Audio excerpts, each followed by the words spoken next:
right, hey everyone, I'm Alex, and welcome to Beyond the Den. This is going to be one of our kind of like test podcasts where we're going to talk about the Xbox console, the PS5 console, some of the other games, Witcher Season 2, and I know Sarah's going to be excited for that one coming up.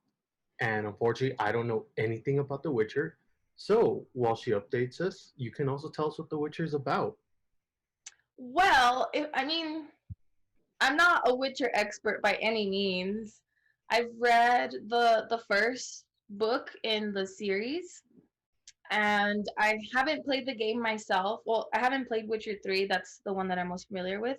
But I have seen a lot of gameplay of it. Um, I got into The Witcher when I was doing my narrative design course, so I would read a book from that series and then like kind of draw parallels with the game. And then the series came out, and I know a lot of people were not having it with the timeline. So something that I know for sure that's happening in the second season is that they're getting rid of like the weird timeline, because they would have an episode with like back in time, and then like current time, and then like future, but it was all like jumbled. um so I if I wouldn't have like known anything about the series itself or kind of the events that happened, I would have been super confused. But I think in general it's a pretty good series. I've heard people say that it's like their replacement for Game of Thrones, and I would say no, that is not true. Um, they're totally different. They're totally different, and I wouldn't go into watching The Witcher as a replacement for Game of Thrones. Like that's just not gonna happen. The stories are very different. Um, the story revolves around Geralt of Rivia and this girl called Ciri, and kind of their like story of how their paths crossed, and she's also a witcher, and he trains her and all this stuff. So I'm excited to see where the second season is heading, because we do know in the first season that she's got like some sort of like ability. um and yeah, that's my thing for The Witcher. And you just reminded me, Alex, that they're making a Last of Us series. Oh my god. Right. We actually brought that up a while ago because they were saying like Halo was getting a series, Cuphead was getting a series, but that The Last of Us was also getting a series. Dude, I finished the game. I beat the second part. I can't even tell you how much I cried. I don't even know if I talked about this in the last podcast. I can't remember, but I cried so much. Like so much. Well, you mentioned The Last of Us. You didn't mention the crying part, but how good was the story that it gave you that reaction? I understand people's feelings, negative feelings toward the story.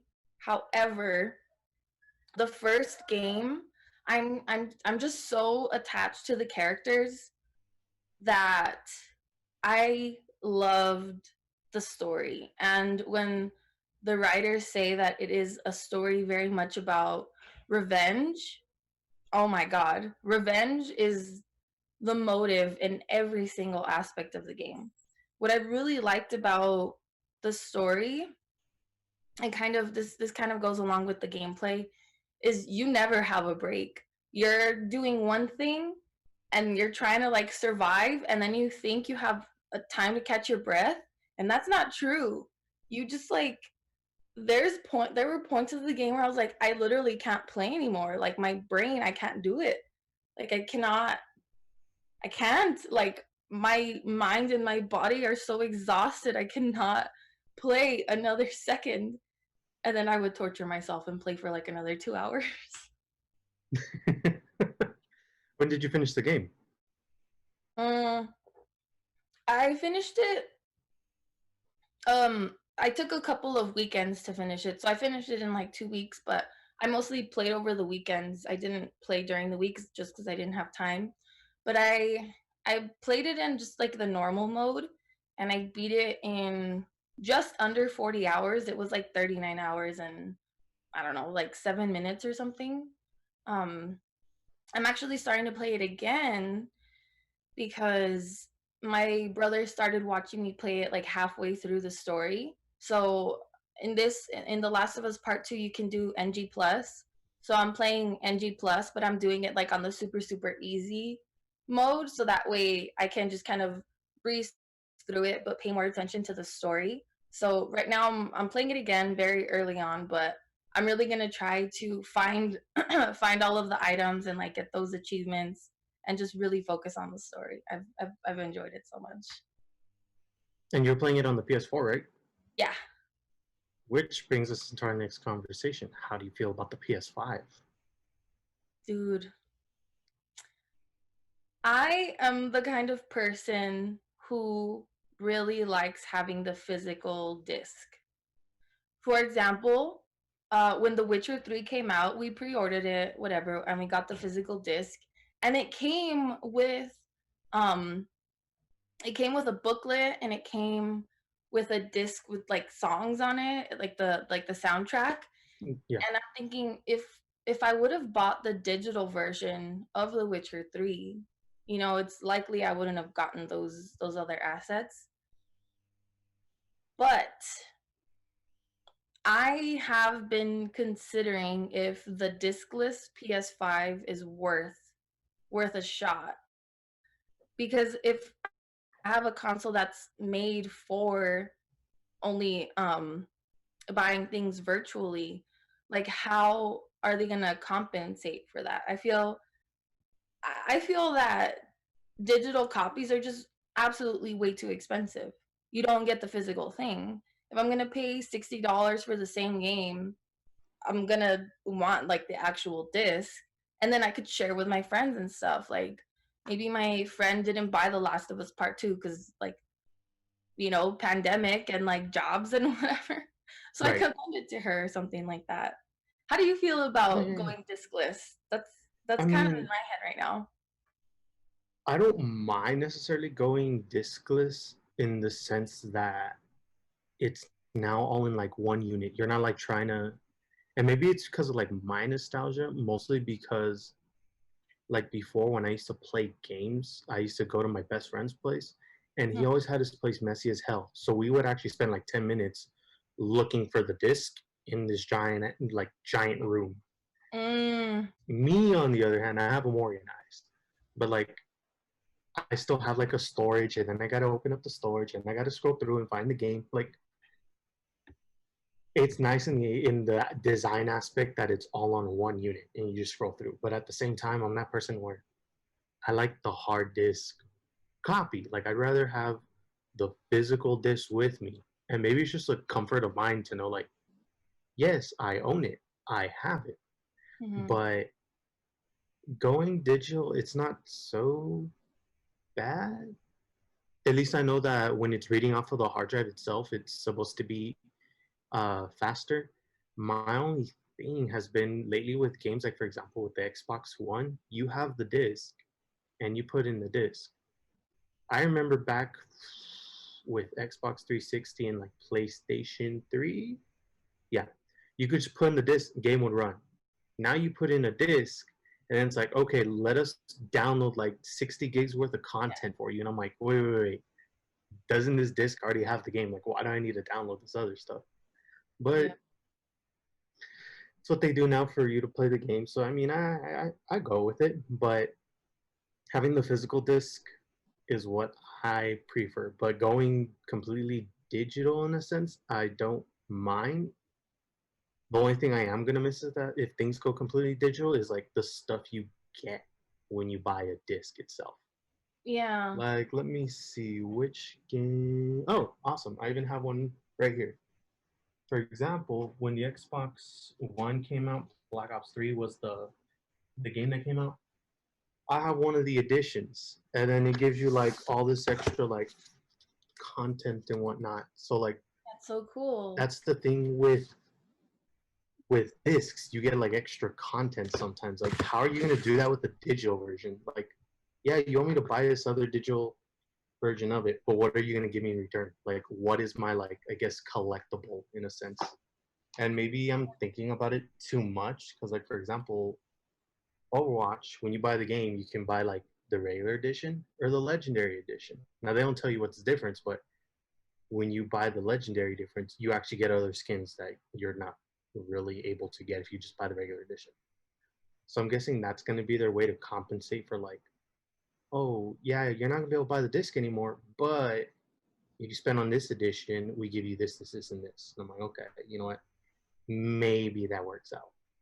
Yeah. Um, how do you feel about the console designs? Because first week that console design went out, the memes went through the roof. Uh, I mean, I think it looks good. I have no problem with it. The only thing is, I would like the option to lay it horizontally, and I know in order to do that, you're gonna have to buy like a separate stand or something. Um, I did see a funny thing where I think it was like one of the designers or something.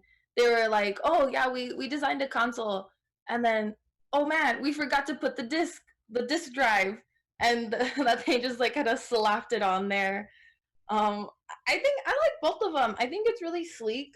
What I really do like is like the aesthetic of the the console, but as it like parallels with their advertising and their branding for the PS5. So yeah, the branding and the marketing, like the commercials and everything that has to do with visual marketing for the PS5 just is like so flawlessly intertwined with the way the actual console looks from like obviously it's white, right? But Right. there's different versions of white. And so when you see like the white on the video and then in comparison to the white on the console, it's just it matches perfectly and it just goes so well together.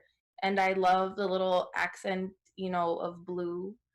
I don't know. I really like it. I have no issue with it, even if it has the disk drive like just like kind of on there. Slammed on the side, yeah. Yeah, and I mean, I'm a PlayStation girl through and through, so honestly, it could look horrible and I'm probably still gonna buy it. Um, So between Xbox, the new Xbox Series and PlayStation, you're going PlayStation. yeah, and I honestly paid zero attention to anything Xbox. Not because I hate it or anything. Like my boyfriend plays on Xbox and PlayStation, but the only reason he plays on Xbox is because he has his main like online friend group. They use only Xbox and they play games together, but um I don't pay too much attention to Xbox stuff. Just it doesn't catch my attention. I will say I'm very excited for the new PlayStation controller because it resembles a little bit more of what the Xbox controller looks like. And the Xbox controller is so comfy. I love it. It fits so naturally in the hands. I think even more than a PlayStation controller. So I'm excited Right. for that. Oh, No, yeah, and I agree with the controller because, like me, I have an Xbox One, but at work, like when we're setting up like the PlayStations, I'm like, this isn't that comfy. But the thing is, I also liked PlayStation. So like I think my first console, because I wasn't that kid that ever played on a GameCube. I played Nintendo, Super Nintendo, Atari, and then I did like a major jump to PlayStation 2. mm, And even as a kid, I remember the controller not being comfy. And then when I got like an Xbox 360, I was like, oh, this is nice. yeah, it's So really I do like that they finally kind of like adapted the controller to be more comfy instead of trying to make their own, not necessarily make their own look. Like they can make their own look, but make the controller fit well. And I do like that they did that. As a matter of fact, me, I think one of the things I'm excited about the PlayStation is the new Ratchet and Clank game. And that's just because like each console's had their own games, like Halo and Gears of War, that's strictly Xbox. But for me as a kid, the game that was always on PlayStation was Ratchet and Clank. And I just loved those games. As a matter of fact, when like the PSP came out, I got the PSP and then I got like one of the Ratchet and Clank games that went out in it. And to this day, every once in a while, I like pick up that thing and I'm like just playing Ratchet and Clank. And once I saw that they're making a new installment, I'm like, okay, that's actually pretty like really nice. I was like, I think I'd get the console just for the game. No way. I never played Ratchet and Clank, and I think it was because that was also the time when like Jak and Daxter came out. Like they both came out Right. simultaneously, and my brother preferred playing Jak and Daxter, so that's just like what I always saw. Coincidentally, it's also a Naughty Dog game. I don't know. I'm just obsessed with Naughty Dog. Like, hire me one day, please. Like, I don't know. Um, but yeah, Jak and Daxter was kind of like what the like team game that I saw my brother play. So I never got into Right. Ratchet and Clank, but it would be cool to try to kind of play that new game and try to get into it. Same thing was is that I think that franchise, specifically Ratchet Clank, had so many games. I never bothered hunting the other ones. Like it was like if I came across it in a store, I get it, I play it, and I'd want to know the others. But I wasn't that guy that would go like, oh, I'm a pre-order it or I'm a order it from this place to get it. Like I was just kind of like, no, if it falls in my hands, like I'll play it, but I'll play it like time and time again because one of the functionalities of the game that I personally like is that you keep replaying the story and it just keeps getting harder and harder and harder. So like Mm. your your health is still the same, but how much damage you take per hit increases.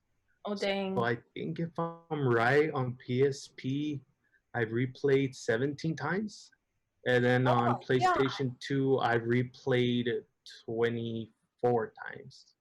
Holy cow. Yeah, I'm telling you, I was that kid that like knew I would like understand which weapons to use. I would understand like what combos to do. I would understand the enemy's pattern, so like I already knew what to avoid. And I just love replaying that because every single time it got harder and harder. It was the exact same thing. Like I knew everything that was gonna happen. But if I screwed up at one point and I took a hit, oh, it was a painful hit. And then that's when the panic sets in and you lose all focus. You sound like a fellow PSP enthusiast, and I'm right there with Yes, you. I am. Exactly. My PSP still works to this day, and every once in a while, like I'll just like I'll put away my PC, I'll put away the Xbox, and I'm like, all right, let's play PSP again. Like I Yeah. think the only game I have not finished on PSP is this Metal Gear Solid game, Oh, and I think it's because for me at the time when I was a kid, the Metal Gear Solid game was like the most complex game for me. Like it was hard. I'd have to like pause, and I'm like, okay, what were these buttons doing again? And then I'm like, okay, I gotta do this, this, and this. This is how I activate this.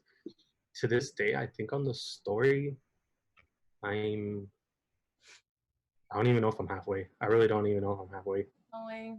And the worst part was is that I would like spend more of my time because I don't know if this is a function in the game, and I don't know if you've played the game, but you can actually like take the enemies that you knocked out and bring them onto your R&D team, and they'll help develop weapons, medicine, all this stuff. So going by your reactions, you've never played the game or understand it, No, I which mean is cool. It's I've fine. seen my brother like loved Metal Gear, and I saw him play a lot of Metal Gear, and also I've seen like my boyfriend play Metal Gear. But yeah, I've Right. never played it myself.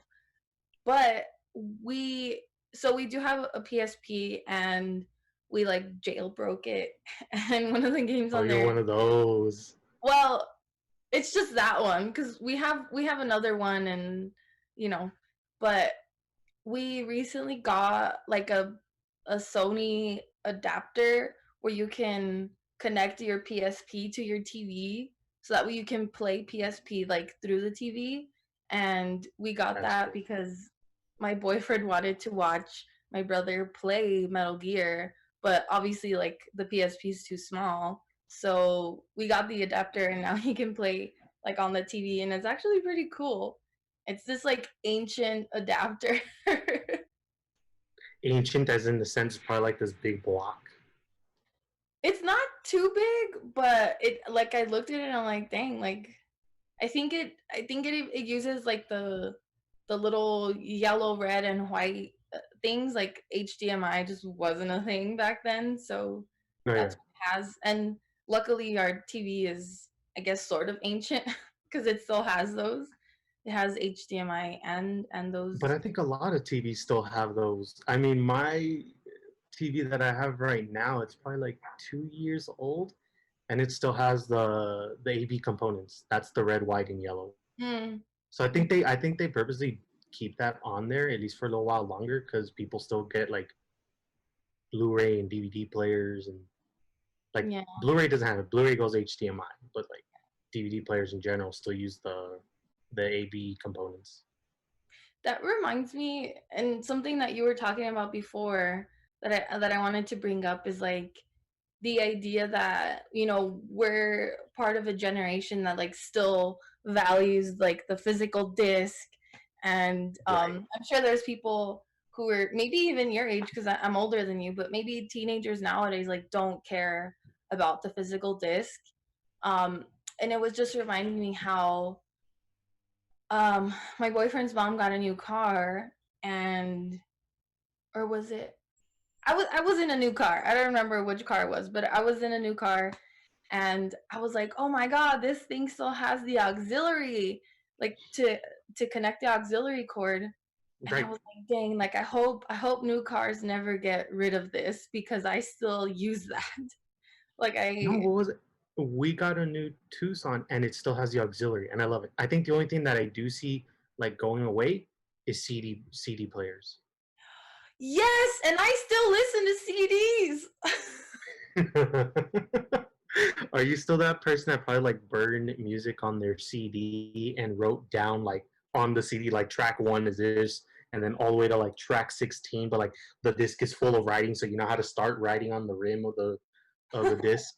I never did that myself, but I received a couple of discs. But the last disc or the last CD that I got, it's actually been a few years, and it is the Local Native CD. And dude, that CD is just so beautiful, and I could listen to it, on my Spotify, but there's just something about like putting in the disc and like skipping to track one, two, three. Oh, my favorite track is track seven. Like skipping to track seven. I don't know. There's just something so nostalgic about it that I love.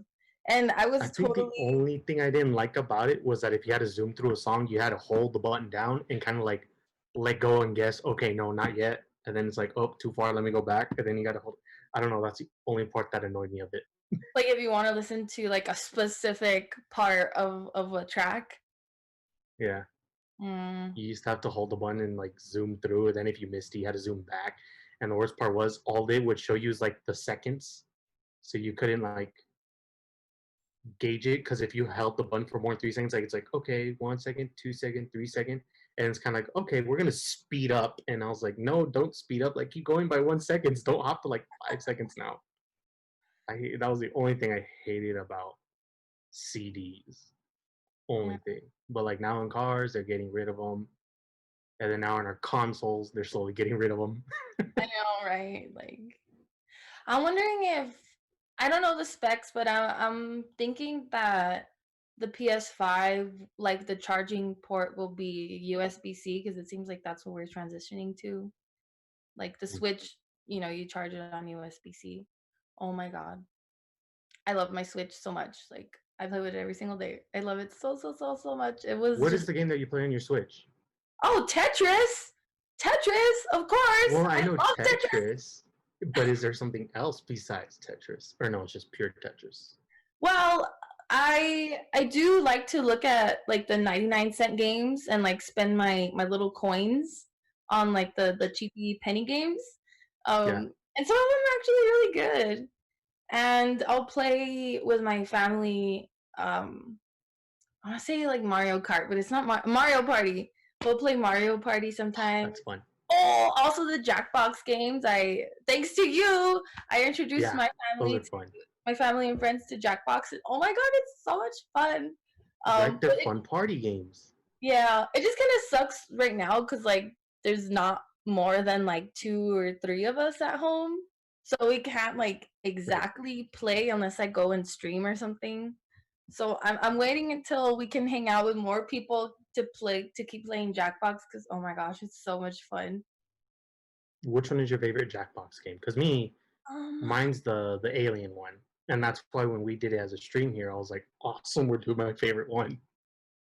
Which I don't know. I really like Quiplash, but I guess I haven't played it so much to be able to like tell you which one's my favorite, but I do like Quiplash.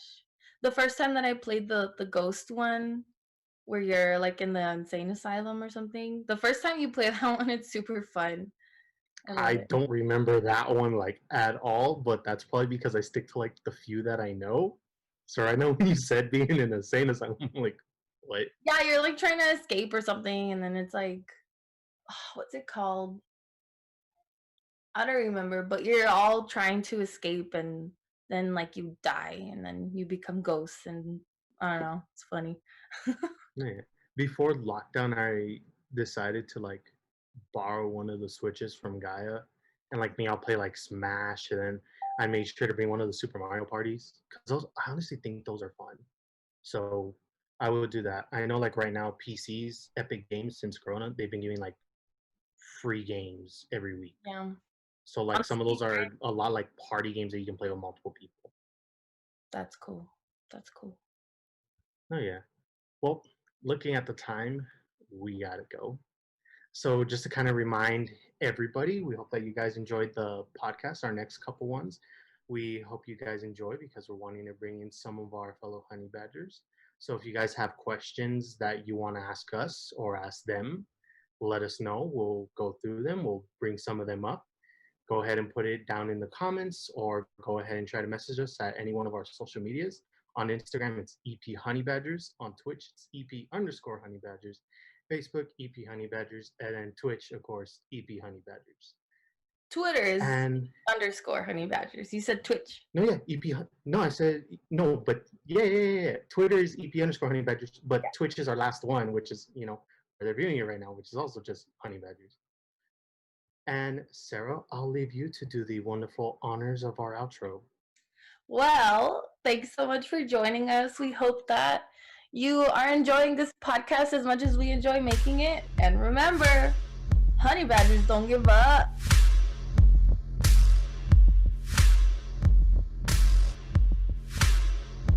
Beyond the Den.